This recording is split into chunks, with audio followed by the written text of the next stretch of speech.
नमस्कार। Challenge board में आप सभी का स्वागत है। दोस्तों, मैं हूं विकेश कुमार और आज की इस वीडियो में हम लोग बात करेंगे प्रश्नावली 8.4 के प्रश्न संख्या 2।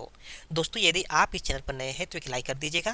चैनल को सब्सक्राइब करने के साथ साथ बेल आइकन को प्रेस जरूर कर दीजिएगा ताकि आने वाला प्रत्येक वीडियो का नोटिफिकेशन सबसे पहले आप तक पहुंचे। तो आइए अब हम शुरू करते हैं। प्रश्नावली 8.4 के प्रश्न संख्या 2 है। दोस्तों, इस क्वेश्चन में कहा जा रहा है कि कोण ए के अन्य सभी त्रिकोणमितीय अनुपातों को सेक ए के पदों में लिखिए। ठीक है, चलिए ध्यान दीजिएगा कि प्रश्नावली 8.1 से लेकर 8.3 तक का सलूशन मैंने पिछले वीडियो में दे दिया है। यदि आप नहीं देखे हैं तो प्लेलिस्ट डिस्क्रिप्शन में जाकर पूरे वीडियो को देख सकते हैं और इसके पिछले वीडियो में मैंने प्रश्न संख्या 1 का सलूशन दे दिया है। यदि इसको भी आप नहीं देखे हैं तो प्लेलिस्ट डिस्क्रिप्शन में जाकर पूरे वीडियो को देख सकते हैं। और हाँ, ट्रिग्नोमेट्री का बेसिक कॉन्सेप्ट हमने नहीं दिया है। अगर आपको बेसिक कॉन्सेप्ट चाहिए तो कमेंट बॉक्स में कमेंट करिए, हम आपको बेसिक कॉन्सेप्ट जरूर देंगे। तो आइए अब हम सोल्व करते हैं। एक्सरसाइज 8.4 है और प्रश्न संख्या है 2।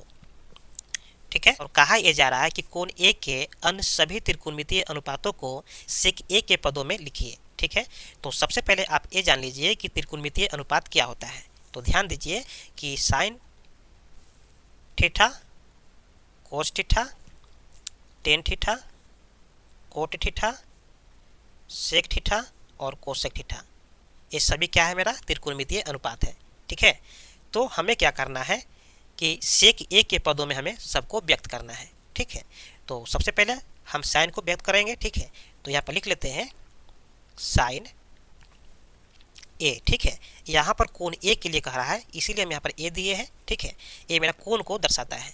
तो याद रखिए कि साइन ए को जब हमें सोल्व करना हो, ठीक है, तो साइन ए को हम क्या कर सकते हैं कि 1/- कोस स्क्वायर ए के पद में लिख सकते हैं। ठीक है, कैसे लिख सकते हैं, तो पिछले वीडियो में जब फार्मूला हम दे रहे थे आपको तो उस समय पूरे अच्छे से समझाया था, इसके जस्ट पीछे वाले वीडियो में। ठीक है, तो अगर आप नहीं देखे हैं तो वहाँ से आप देख सकते हैं और सारे फार्मूला को याद कर लीजिए। ध्यान दीजिएगा कि यहाँ पर 1 - कोस स्क्वायर ए है, तो कोस स्क्वायर को हम 1/सेक स्क्वायर के फॉर्म में लिख सकते हैं। तो यहाँ पर हो जाएगा 1 - 1/सेक स्क्वायर ए। ठीक है, चलिए अब दोस्तों क्या करना है कि यहाँ पर क्या करेंगे, हम भिन्न के घटाव कर लेंगे। ठीक है, तो एलसीएम जब लेंगे तो यहाँ पर आ जाएगा सेक स्क्वायर ए और 1 से भाग करेंगे सेक स्क्वायर ए में, तो सेक स्क्वायर ए बार में कैंसिल होगा। तो सेक स्क्वायर ए में हम गुना करेंगे 1 से, तो यहाँ पर आ जाएगा सेक स्क्वायर ए और माइनस सेक स्क्वायर से सेक स्क्वायर ए कैंसिल होगा एक बार में, तो 1 में गुना करेंगे 1 से, तो यहाँ पर आ जाएगा 1। ध्यान दीजिएगा कि यहाँ पर रूट है तो हम रूट को चढ़ा देंगे। अब दोस्तों क्या करना है कि सेक स्क्वायर ए माइनस 1 को एक साथ रूट चढ़ा सकते हैं और सेक स्क्वायर ए को हम अलग रूट में डाल सकते हैं। ठीक है, यानी कि देखिए सेक स्क्वायर ए माइनस 1 ए रूट में है और बट्टा में हो जाएगा सेक स्क्वायर ए, यानी कि ए भी बट्टा में हो जाएगा।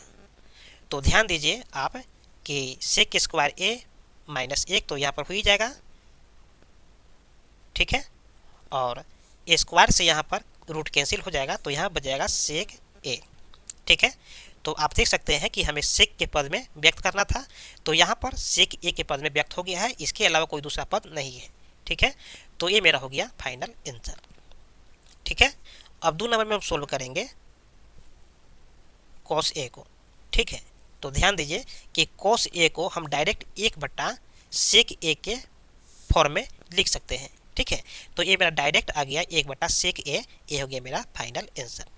देखिए इस प्रकार के क्वेश्चन इजी है अगर आप फार्मूला याद कर लेते हैं तो, यदि आप फार्मूला याद नहीं करेंगे तो ये आपको हार्ड लगेगा। ठीक है, और इस प्रकार के क्वेश्चन बोर्ड एग्जाम में ऑब्जेक्टिव के रूप में पूछा जाता है। ठीक है, चलिए तो अब हम बात कर लेते हैं टेन थीटा का। ठीक है, यानी कि टेन ए। ठीक है, ध्यान दीजिए कि टेन ए को हम क्या लिख सकते हैं, तो देखिए टेन ए को हम सेक स्क्वायर ए माइनस 1 के फॉर्म में हम लिख सकते हैं। ठीक है, तो ये हो गया मेरा फाइनल आंसर।